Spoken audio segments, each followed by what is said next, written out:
Olá a todos os amigos e irmãos em Cristo. Eu quero cumprimentar a todos vocês com a paz do Senhor Jesus. Agora eu irei iniciar a terceira aula do nosso terceiro trimestre de 2020. E o tema dessa lição é: o despertamento renova o altar. Mas antes de iniciar a aula, eu quero aproveitar para te pedir que você seja um colaborador desse canal. E como você pode nos ajudar? Bem, para isso você só precisa clicar nesse botão vermelho que aparece do lado direito de sua tela. Em seguida, você ativa o sininho para receber as notificações que esse canal produz. E se você gostar desse conteúdo, você pode nos ajudar, e nos ajudar muito mais ainda, compartilhando esse vídeo com amigos e irmãos. Ok? Lembrando que nenhuma dessas ações aqui irá te custar alguma coisa, pois é totalmente gratuito. Bem, na nossa lição de hoje, nós iremos estudar sobre o altar. O que é o altar? Qual a importância dele? E o que a palavra altar significa? E quanto ao despertamento no altar, o que ele produz? Bem, nesse vídeo, além de contextualizar o tema, eu irei responder a essas perguntas. E para entendermos esse assunto, é importante lembrar que estamos falando da reconstrução dos judeus depois que eles voltam do cativeiro babilônico. Nosso texto base para esse estudo está no livro de Esdras, no capítulo 3, do verso 2 ao verso 5 e do verso 10 ao verso 13. Mas para otimizarmos o nosso tempo aqui, eu irei citar apenas os versículos 2 e 3 do capítulo 3 de Esdras.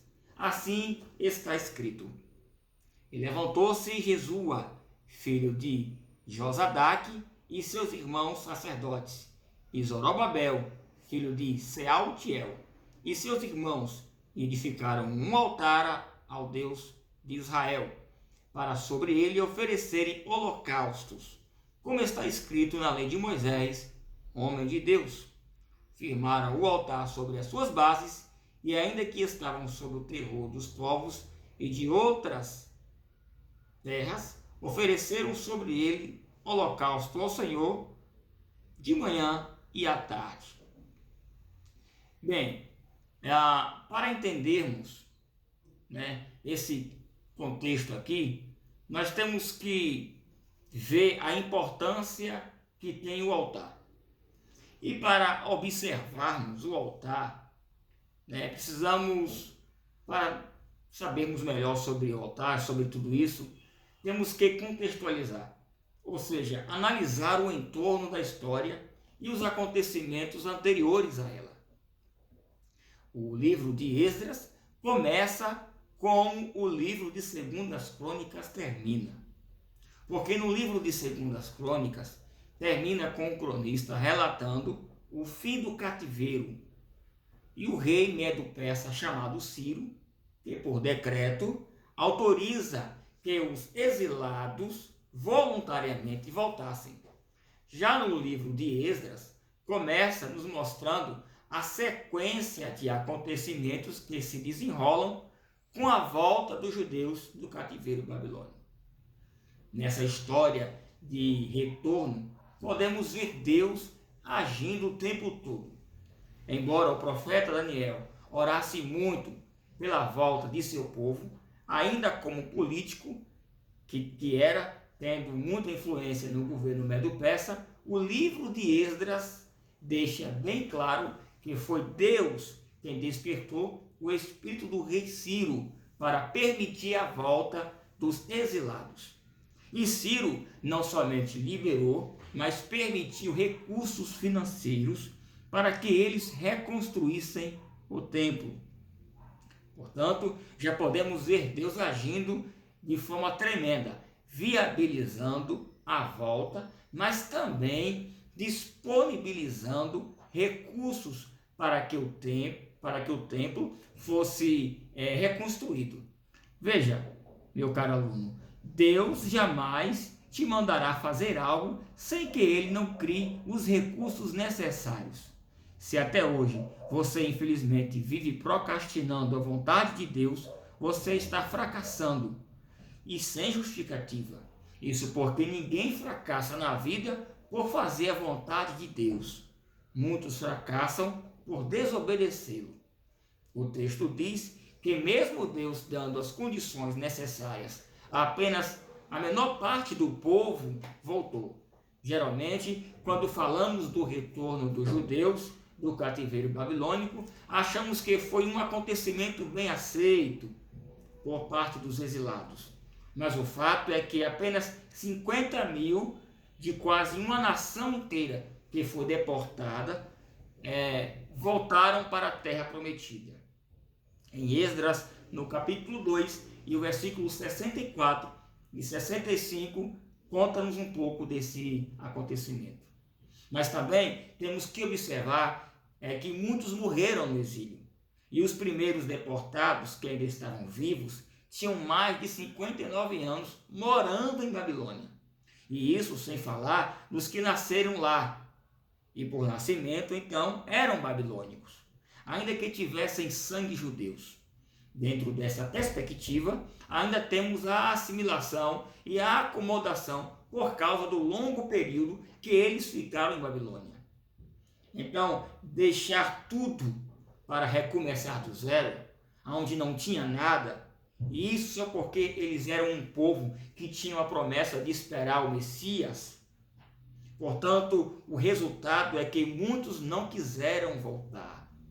O interessante aqui é que muitos anos antes, o patriarca da nação, Abraão, havia refeito o mesmo percurso, deixando Ur dos Caldeus para peregrinar na mesma terra prometida que eles haviam perdido e que agora estavam sendo convidados a retornar. Portanto, mais uma vez, era uma atitude de fé. Veja, o verdadeiro despertamento espiritual nos convida a nos desprendermos mais das coisas terrenas. Um outro ponto interessante é que quando eles voltaram depois de 70 anos, eles encontraram a região da Palestina desocupada, diferente do que ocorreu no ano 135 depois de Cristo, quando eles foram expulsos definitivamente pelo imperador romano chamado Adriano. E, portanto, eles só voltaram depois da Segunda Guerra Mundial, em 1984. E quando voltaram, encontraram os árabes habitando a região da Palestina, sendo, portanto, até hoje o motivo da disputa geopolítica entre judeus e árabes. Isso porque, diferente da volta do cativeiro babilônico, Deus não guardou lugar para eles. E quando eles começam a voltar, os primeiros a liderá-los foram Zorobabel, que como um descendente direto da linhagem de Davi, exerce aqui um papel político. E, portanto, ele assumiu um papel de governador. E Jesua, que como sumo sacerdote, exerce o papel de líder religioso. E eles trazem de Babilônia todos os utensílios e aparelhos de ouro e prata que Nabucodonosor havia retirado de Jerusalém na época da invasão. Esses objetos foram também liderados pelo rei Ciro. Então veja como nessa atual conjuntura, de forma até tremenda, nesse momento histórico, você pode perceber reconhecidamente um despertamento nacional de reorganização social. E, sobretudo, Deus promovendo um despertamento espiritual. Então veja, fazendo uma retrospectiva só desse pedaço da história, primeiro, Deus desperta o coração, o espírito do rei Ciro para libertar voluntariamente o povo. Segundo, dá a eles as condições logísticas, financeiras e legais para que eles pudessem voltar do exílio. E terceiro, eles, ao chegarem na terra prometida, depois de 70 anos, encontraram a região desabitada.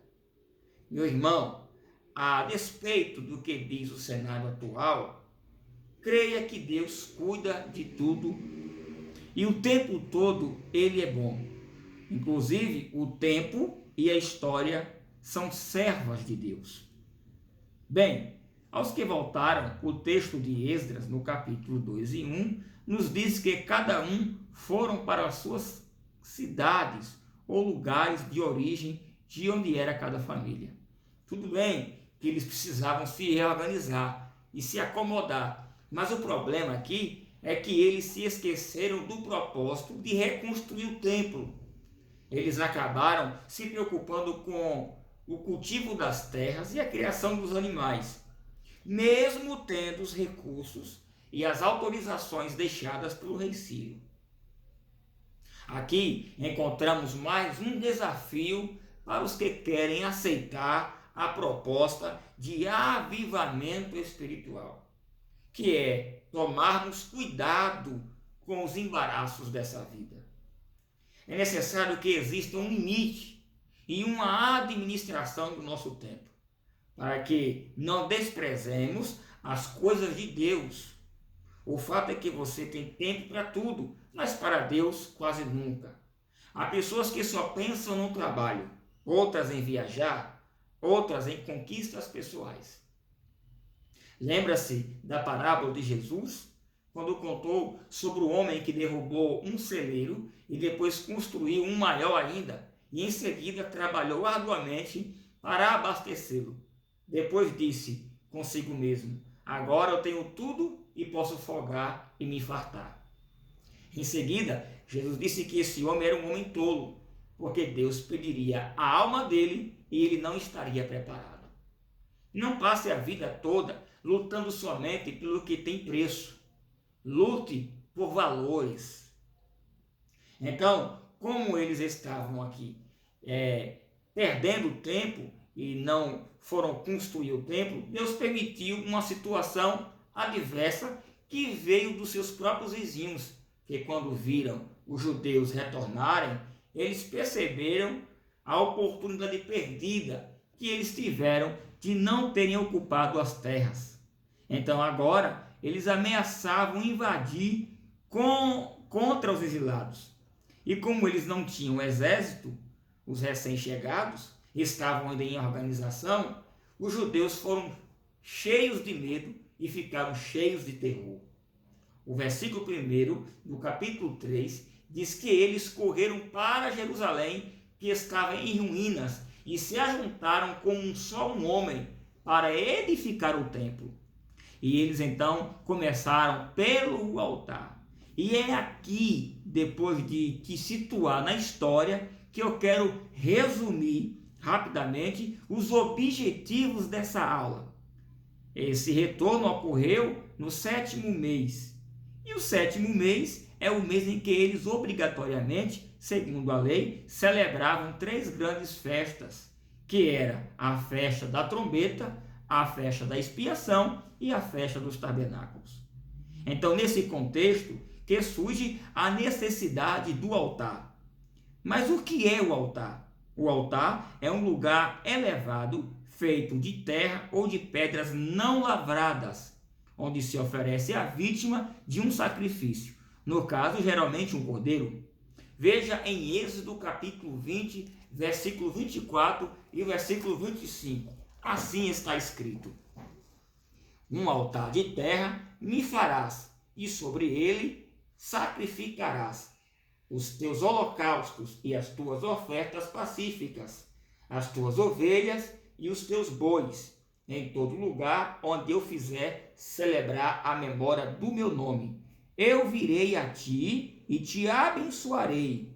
Se me levantares um altar de pedras, não o farás de pedras lavradas, pois se sobre ele manjares, tua ferramenta profaná-los-á.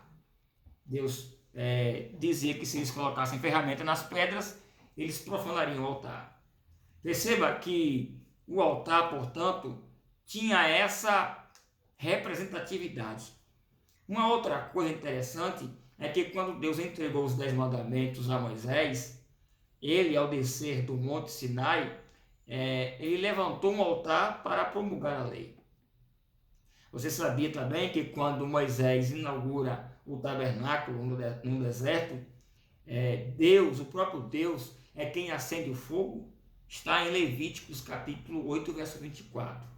E quando Salomão inaugurou o templo de Deus, Deus tornou a acender de novo. Está em 2 Crônicas 7:1.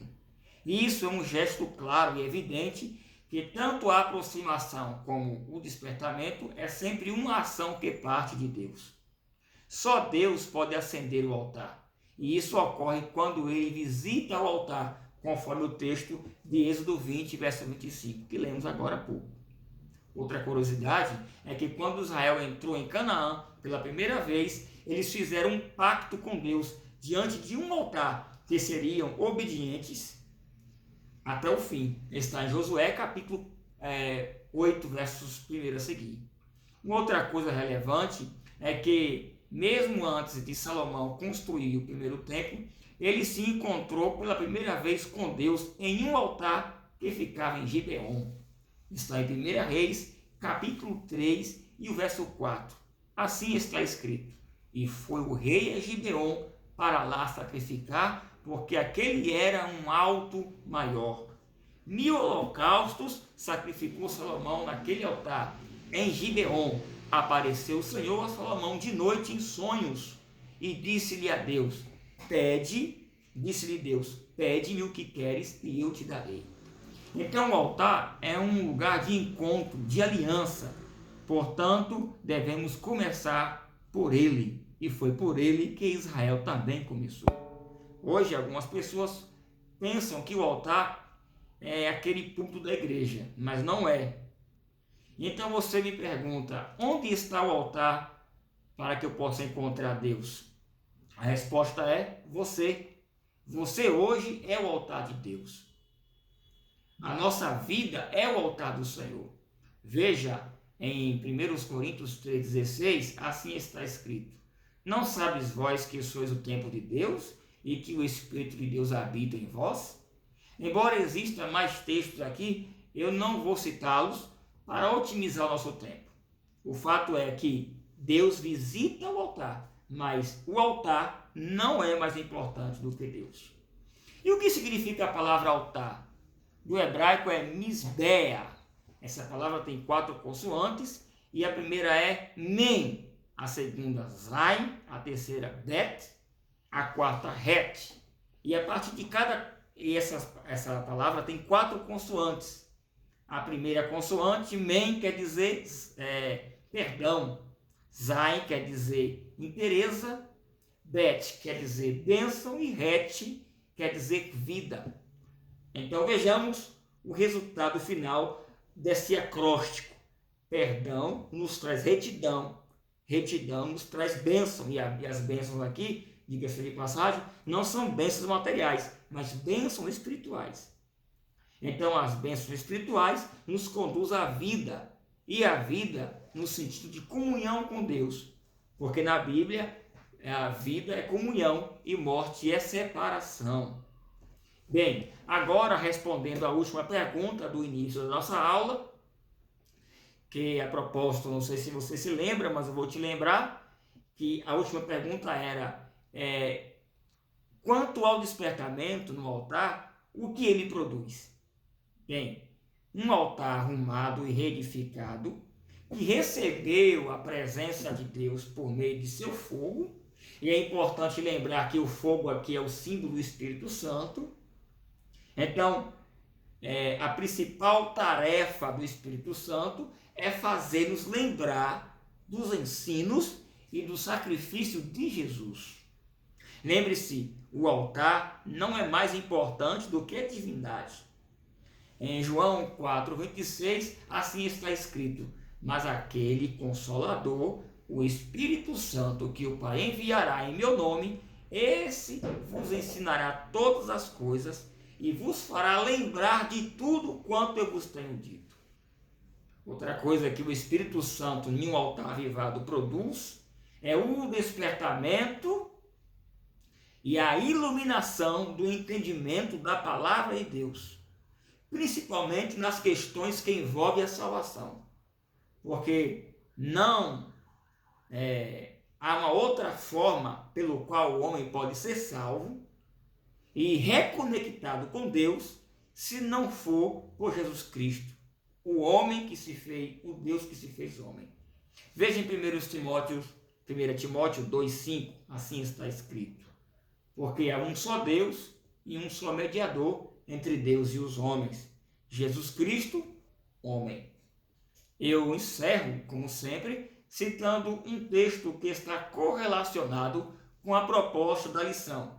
E o texto escolhido está no livro de Salmos, no capítulo 127, o verso 1. Assim está escrito: se o Senhor não edificar a casa, em vão trabalham os que a edificam.